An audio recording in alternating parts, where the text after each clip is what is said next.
Another strategy that I'm going to adapt during the next 3 weeks of my swimming training program is the improvement on my arm pull. Through the water at the moment it is inefficient due to the fact that my arm pull through the water comes to the line of my chest and then finishes the stroke by my arm coming up by my head and back to the starting position. This needs to be improved so that my arm has full extension and follows through, so that if it finishes at my waist instead of my chest. The reason why I chose this strategy was due to the fact that while I was undertaking my mid-test for the 400 metre swim, the lifeguard who was helping the boys in my class in terms of their technique noticed that my arm pull under the water was not being as effective and efficient as it should be. She said that my pull was coming down to my chest and then my arm would finish the stroke and end up back at the starting position, whereas to be more efficient and effective my arm needed to be right down to in line with my waist and then back to the starting position.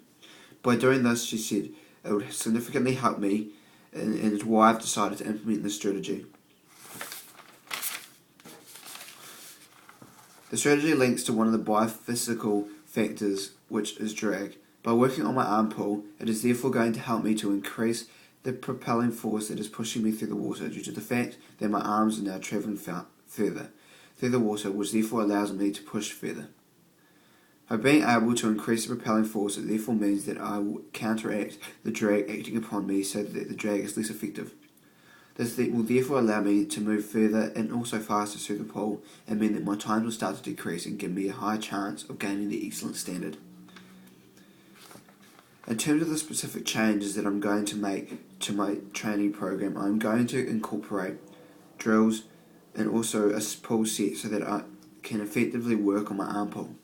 By implementing these changes, it will help to improve my arm pull, which is one of the major skills within the swimming motor plan. This is going to help me as it will allow me to improve my propelling force, which will therefore increase. This will therefore allow me to move faster throughout the pool, which will help me to bring my times down and give me a better chance of gaining the excellent standard. I'm going to be able to know if this strategy is working due to the fact that my times for the specific sets, such as my pull sets, are going to get faster. This is telling me that not only my swimming endurance is improving, but also my arm pull. This therefore means that I'm moving significantly faster and my arm pull is more efficient and effective. And this is going to give me a higher chance of achieving my goal of gaining the excellence endorsement in the 400 metre swim. This is relevant to my swimming program due to the fact that it is a key part of swimming. By making the change to the program, it is going to allow me to perfect and allow to have an efficient and effective arm pull. This is going to allow me to increase my propelling force, which will therefore allow me to move further and faster throughout the pool.